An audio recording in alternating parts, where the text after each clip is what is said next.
talk English.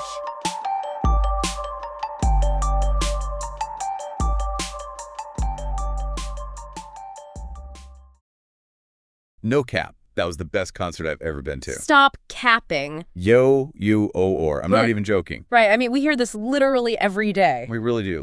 These phrases are just everywhere right now.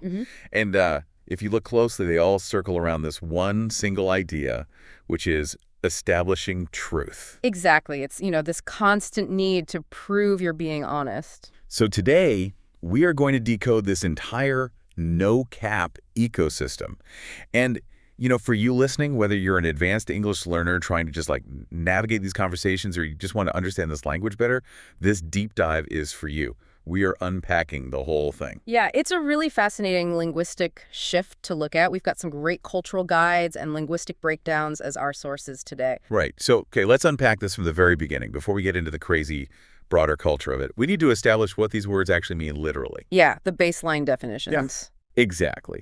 So according to the sources, cap as a noun literally just means a lie or, an exaggeration. Right. So no cap translates to no lie or I'm being completely honest. Right. But we absolutely have to give credit where it's due here because, no cap didn't just magically appear on TikTok a couple of years ago. Definitely not. No, it has very deep roots in AAVE, which is African American Vernacular English. I mean, cap as a term for lying has been used in that community since at least the 1990s. Wow, the 90s. It's been around for a while. Yeah, and potentially even earlier in spoken traditions. It's really important to name that because so much of what we call Gen Z slang today actually just comes straight from AAVE. Right, it's like AAVE is the engine for modern slang, but it often just gets rebranded as internet culture. Exactly. It's this accelerated pattern where something that was contained within Black American communities suddenly goes global. And for no cap, that massive mainstream crossover really hit around 2019. And the sources point directly to hip-hop and TikTok for that, right? Yeah. Specifically, NBA YoungBoy's track in 2017 called No Cap. That put the phrase into millions of ears. And then TikTok just acts as this crazy accelerant. Totally. Algorithmically, it just took off. But what's wild to me is how flexible the word is. You don't just say no cap. You hear people use it as a verb, like capping. Right. Stop capping. Exactly. Yeah. Or what about this one? The cap detector. Yeah. Is being a cap detector basically just being a human polygraph test for your friends? Yeah, I mean, that's a perfect analogy. You're the designated person who hears a wild story and goes, that is the biggest cap I've ever heard. Yeah, you're just calling them out on their nonsense. Exactly. Or, people use it defensively, too, with no cap, though. Oh, I hear that all the time. I know this sounds crazy, but no cap, though. Right. It's a conversational shield. You drop it right before you say something unbelievable to kind of, block their skepticism before they even speak. So here's where it gets really interesting to me. We have established what cap means. But why is there an entire dictionary of phrases dedicated to just saying, I'm telling the truth? Yeah, it's not just one phrase. No. There are so many. You've got FRR, which is for real, for real. You have I'm dead serious. On God, facts, bet, deadass, which is another one with really strong AAVE roots, especially in New York. Yep, absolutely. And real talk. I mean, why so many? If we connect this to the bigger picture, it's deeply tied to how Gen Z communicates online. They operate in a culture that is completely saturated in irony and sarcasm. Like meme culture. Exactly. Everything is a bit. It's all hyperbolic or detached. So if your baseline for conversation is sarcasm, you need a really explicit, intense signal to show that you're actually being sincere. Wait, let me push back on that for a second. If you constantly have to say for far or on God just so people believe you, does that mean everyone assumes everyone else is lying all the time? Is it that cynical? Well, I wouldn't call it malicious lying. It's more about context collapse. Think about reading tone in a text message. It's hard enough, right? Oh, yeah, it's impossible sometimes. Right. Now multiply that by a culture of inside jokes. These phrases aren't really fighting lies. They're fighting tone deafness. They act as conversational anchors. Anchors. Okay, I like that. Yeah, when you drop a dead ass into a sentence, you're telling the other person, hey, we are turning off the irony now. Take this seriously. Okay, that makes total sense. You're flagging the emotion. But what if you don't want to be that loud about it? Yeah. Because no cap and dead ass are very proud and loud. Right, they're absolute. But the sources bring up this comparison between no cap and lowkey, and I think this is super helpful for our learners out there. What is the nuance there? Okay, so this is where the language gets really beautiful and specific. No cap is fully open, right? It's undeniable truth. But lowkey is for when you want to admit something, but you're a little tentative or private about it. Okay, so it's a vulnerability thing. Exactly. Like if you say, lowkey, I love this song, you're admitting you like it, but you're kind of bracing for judgment because maybe it's an embarrassing song. Okay, so let me try an example to cement this for you listening. Let's say I eat an entire large pizza by myself. Impressive. Right. So if I'm proud of it, I'm like a champion, I text my friends, no cap, I just demolished a whole pizza. Yep, you own it. It's a broadcast. But if I'm sitting there feeling kind of guilty and embarrassed about it, I'd say, lowkey, I just ate a whole pizza. Exactly. It's the exact same factual truth, but the emotional weight is totally different.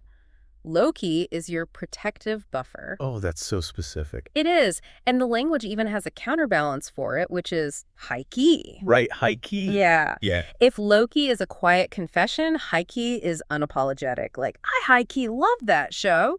It means you know it might be an unpopular opinion, but you just do not care. We're shouting it from the rooftop. Exactly. It's such a nuanced system for measuring human conviction. Which is amazing, but this raises an important question, especially for the advanced learners tuning in.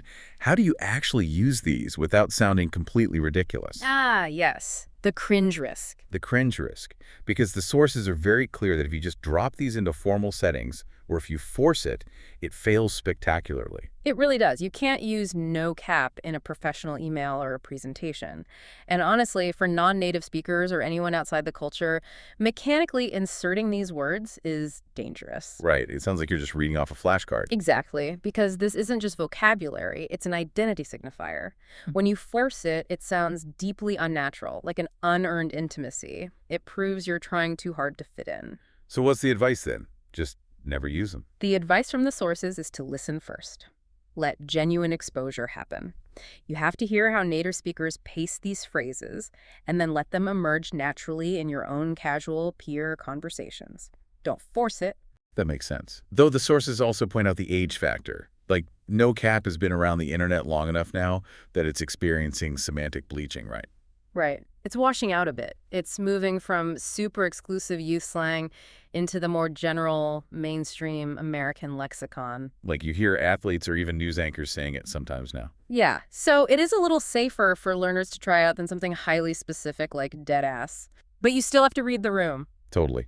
Okay, I think we need to do a quick drill to really lock this in. Oh, I'm ready. Let's do it. Okay, I'm going to give you a scenario, and you just instinctively respond with the right phrase, like no cap, capping, low key, or FAR, AFR. We'll do 4 rounds. Ready? Righty. Round 1.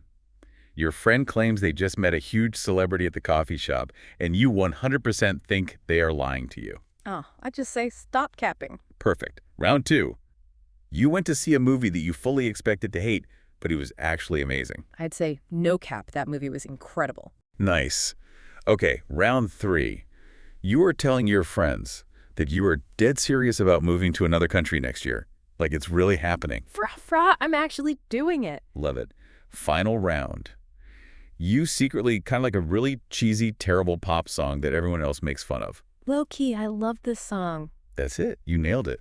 I think that really highlights how distinct each of these uses actually is. Yeah, they really all serve completely different emotional functions in a conversation. So just to give a really tight vocabulary focus for you listening, let's recap those core terms one more time. Sure, so cap is a lie.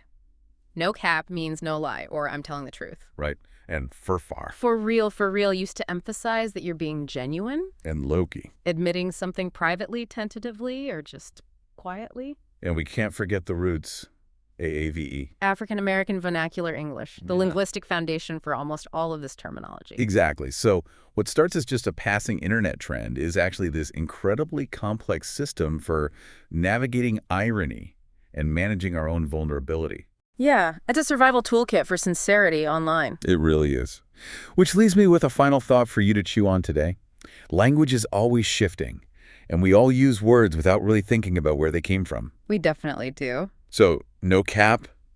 What is a phrase that you use all the time without knowing where it actually originated or what its cultural roots are? Yeah, drop it in the comments. We would love to decode it. Seriously, put it down there. And if you're new here, subscribe so you don't miss next week's deep dive. Until then, Keep paying attention to the words you take for granted.